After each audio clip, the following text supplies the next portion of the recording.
Good morning students. अपन पढ़ रहे हैं कौटिल्य। आपने मनुस्मृति भी पढ़ा था, उसमें भी आपने क्या पढ़ा? मनुस्मृति में भी सप्तांग सिद्धांत पढ़े थे राज्य के।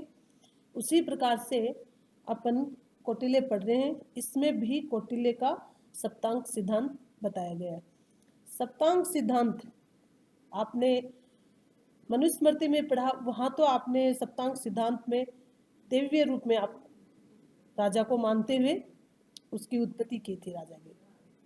ठीक है कि राजा को देवता के समान, देवतुल्य, उनको आदर सम्मान देते हुए राज्य में राजा को दायित्व सौंपा जाएगा। ठीक है, यहाँ पे कौटिल्य में आप जो पढ़ रहे हो, कौटिल्य के अंदर बताया गया है कि सप्तांग से ही आपको समझ में आ रहा है कि 7 अंगों से बना हुआ राज्य। जिस प्रकार से मनुष्य का जो शरीर है वो 7 अंगों से मिलकर के पूरा शरीर का निर्माण होता है, और यदि उस शरीर में से कोई भी अंग, हर अंग है वो महत्वपूर्ण है, और कोई भी अंग यदि खराब हो जाता है तो उस शरीर का संचालन करना बड़ा मुश्किल होता है।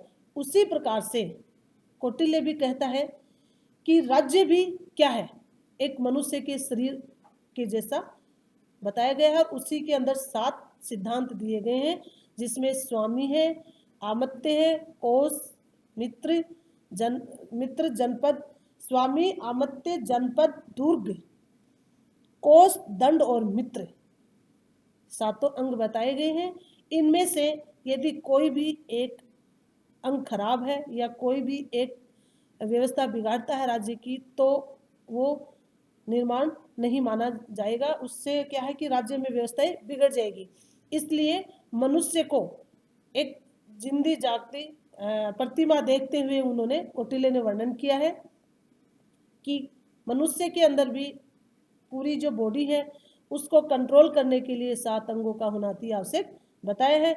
यदि उनमें से कोई भी एक अंग खराब होता है तो उस मनुष्य का जीवन चलाना बड़ा मुश्किल होता है, वह अपनी व्यवस्थाएं आसानी से पूरी नहीं उपलब्ध कर सकता है। इसी तरह से राज्य के अंदर भी यदि कोई भी इस तरह का एक व्यक्ति, एक जो भी मतलब इनको दिया हुआ है ये सप्तांग सिद्धांत में होगा, तो उसमें क्या है, राज्य का निर्माण अच्छी तरह से नहीं हो पाएगा। इसलिए इनको सोच समझ के, उनकी गुणवत्ता देखते हुए हर तरीके से इन्होंने ये इस तरह से वर्णन किया है।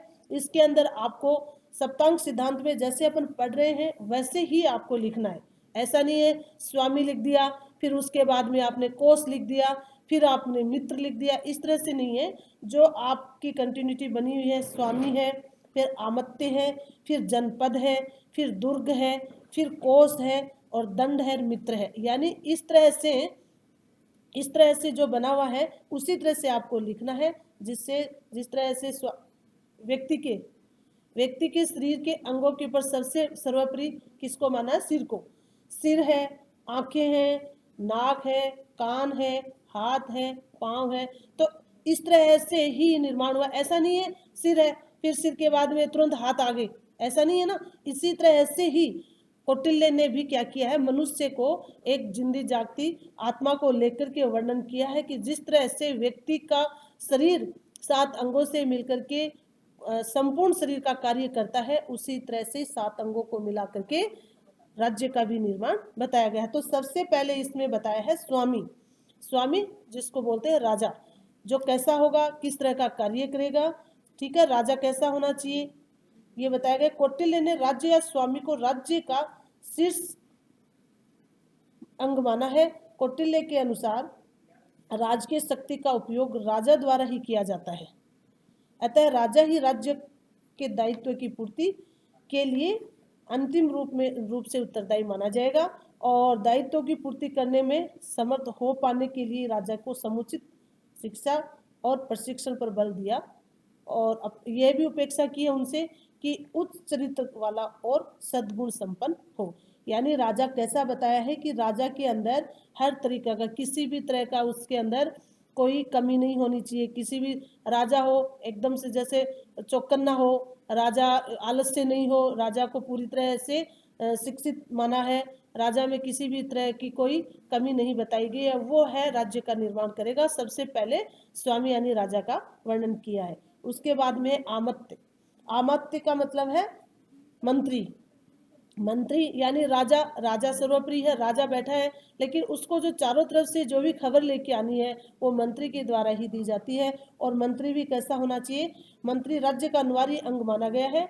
और ये भी कहा गया है कि मंत्री राज्य रूपी रथ के दूसरे पहिए की भांति ही बताया गया है। मंत्री को राज्य का आवश्यक अंग मानकर कौटिल्य ने मनु की भांति स्पष्ट कर दिया है कि शासन की शक्ति राजा में निजी रूप से निहित नहीं है, बल्कि राजा उस शक्ति का सामूहिक रूप से उपयोग करने के लिए बाध्य बताया गया है। कौटिल्य ने यह भी कहा है कि महत्वपूर्ण राज्य के निर्णय अनिवार्य रूप से मंत्रियों से परामर्श से ही करें। मतलब अकेले राजा का ये अधिकार नहीं बताया गया है कि राजा जो भी कोई राज्य के लिए कार्य होगा वो स्वयं अकेला करेगा, नहीं, इसके लिए मंत्रियों की परामर्श आवश्यक मानी गई है। राजकीय कार्यों में मंत्रियों के महत्व को देखते हुए कौटिल्य ने यह भी उचित माना है कि अत्यंत सुयोग्य और मंत्रियों की नियुक्ति को आवश्यक माना गया है। यानी मंत्री भी होगा वो क्या होगा? अत्यंत सुयोग्य होगा और उसी को मंत्री के रूप में माना गया है। अगला जो आपका अंग है वो है सिद्धांत है, वो है जनपद। जनपद, जनपद का मतलब है कि राज्य, यानी राज्य कितना बड़ा हो, उसमें भूमि काफ़ी हो, जिससे व्यक्ति के लिए उपार्जन का साधन हो, जनसंख्या में भी वो काफ़ी बड़ा हो। जनपद शब्द में राज्य की सीमा और उनके अंतर्गत निवास करने वाली लोगों दोनों को ही सम्मिलित किया है, यानी किसको? सीमाओं को भी और उसमें रहने वाली जनसंख्याओं को भी। यह भी कहा है कि जनसंख्या अथवा भौगोलिक क्षेत्र की कोई भी सीमा निर्धारित नहीं की है। अर्थशास्त्र में कई प्रसंगों में जनपद शब्द को राज्य के प्रशासन के लिए भौगोलिक आधार पर संगठित एक इकाई के रूप में प्रयुक्त किया गया है। तो कौटिल्य ने जनपद की भूमि के उपजाऊ होने की आवश्यक माना है कि जनपद यानी भूमि है वो उपजाऊ होगी तो राजा को उसमें निवास करने वाली जनता के लिए किसी प्रकार की कोई परेशानी नहीं उठानी पड़ेगी, ताकि थोड़े परिश्रम में ही अत्यंत उत्पन्न किया, यानी अनाज है वो अन्न उत्पन्न किया जाए और वो प्रजा के काम आए। जिसमें क्या हो? अधिक से अधिक सरोवर हो, नदियां हो, पर्वत और वनों में भी प्रचुर मात्रा में होना बताया गया है। यह भी श्रेष्ठ माना है। तो इसलिए यह भी कि राज्य स्थल और जल भाग से जुड़ा हुआ होना अति आवश्यक माना गया है। तो जनपद का मतलब यही है कि जनसंख्या अधिक हो, वहाँ की जो भूमि है वो उपजाऊ हो, जिससे क्या है राजा प्रजा की रक्षा अच्छी तरह से कर सके, किसी भी तरह से कोई उसमें ऐसा नहीं हो। जनपद रहने वाली जनता में देशभक्ति, परिश्रम, बुद्धिमान और पवित्र आचार व्यवहार की भी उपेक्षा की है कि जिस राज्य में जो जनता रहती है उसके अंदर ऐसा नहीं हो कि भाई वह अपने लिए ही करे, नहीं, उसमें देशभक्ति भी हो, वो कार्य करने में उसमें परिश्रम भी हो, बुद्धिमत्ता भी हो, ये सारा कार्य होगा, वही क्या है राज्य के अंदर राजा का सहयोग करेगा। अगला बताया गया है दुर्ग। दुर्ग का मतलब, दुर्ग है कि चारों तरफ से उसको कौटिल्य ने दुर्ग को राज्य का एक आवश्यक अंग मानकर यह अपेक्षा की है कि वह अपनी सीमाओं को सुरक्षित रखने के लिए उपयुक्त दुर्ग का निर्माण करे। जो दुर्ग भी बताए गए हैं, जैसे ओदक दुर्ग। ओदक दुर्ग का मतलब पानी से भरा हुआ सॉरी, पार्वत दुर्ग, ऐसा दुर्ग जो बड़े बड़े पत्थरों से बना हुआ हो, पर्वतों और कंदराओं से व्याप्त हो। धानवंत दुर्ग, ऐसा दुर्ग हो जो मैदान में बना हुआ हो और जल एवं घास से रहित हो। वन दुर्ग, ऐसा दुर्ग जो चारों ओर दलदल और वृक्षों व झाड़ियों आदि से घिरा हुआ हो, जिससे कि किसी भी प्रकार से कोई बाहर के शत्रु एकदम से आकर के आक्रमण राजा पे ना कर सके। अगला जो सप्तांग सिद्धांत का अंग है वो कोष। कोष बताया गया धन। धन यदि जिस राजा के पास उचित मात्रा में होगा तो वह प्रजा की रक्षा आसानी से कर पाएगा। इसलिए कोष को भी बड़ा महत्वपूर्ण बताया गया है कि कौटिल्य ने कहा कि राजकीय कार्यों को संपन्न करने के लिए आवश्यक माना है, किसको माना है? कोष यानी धन को। कौटिल्य ने राजा से यह भी समुचित साधनों से अपने कोष में वृद्धि करने की अपेक्षा की गई है।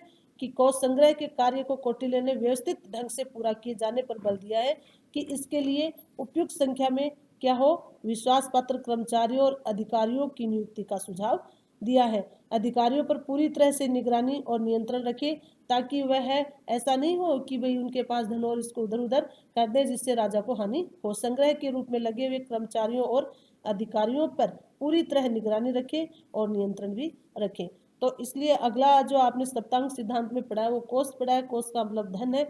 धन के बगैर राजा प्रजा की सुरक्षा नहीं कर पाएगा, इसलिए राजा हो उसके पास धन भी अत्यंत मात्रा में है हो। दंड का मतलब है सेना, यानी सेना को राज्य का आवश्यक अंग मानते हुए बताया है कि इसे प्रजा की आंतरिक और बाह्य शत्रुता से रक्षा के लिए आवश्यक माना गया है। यानी भी किसी भी प्रकार से जनता के ऊपर कोई बाह्य आक्रमण का एकदम से उनके ऊपर कोई वो असर नहीं हो, इसलिए वह आंतरिक और बाह्य शत्रुओं से रक्षा के लिए आवश्यक माना है। और शौर्य आदि गुणों की परीक्षा के उपरांत भी सैनिकों को नियुक्त की परामर्श दिया गया है कि सैनिकों को युद्ध कार्य में कठोर परीक्षण दिए जाने तथा सेना को अनुशासित रखे जाने पर बल दिया गया है। अगला जो है वो है मित्र है। कौटिल्य ने मित्र को राज्य के आवश्यक अंग के रूप में मान्यता दी है कि कौटिल्य का यह भी कहना है कि राज्य अपनी प्रजा के कल्याण के कार्यों में तभी लगा रह सकता है जब उसे बाहरी आक्रमण की आशंका कम से कम हो। यानी मित्रतापूर्ण व्यवहार अति आवश्यक बताया गया है। इसलिए कौटिल्य मित्र संग्रह को राज्य के लिए अत्यंत आवश्यक मान्यता दी गई है कि राज्य से मैत्रीतापूर्ण संबंध होने पर ही राज्य अपनी सीमाओं की सुरक्षा के प्रति अस्वस्थ रह सकती है और वह जनता की सुरक्षा भी कर सकती है। तो मित्रता को भी अति आवश्यक बताया गया है कि मित्रता होना अति जरूरी है। मित्रता के बगैर राजा अपनी जनता को मित्रतापूर्ण के व्यवहार से नहीं बांधेगी तो वह अपनी प्रजा की रक्षा नहीं कर पाएगी।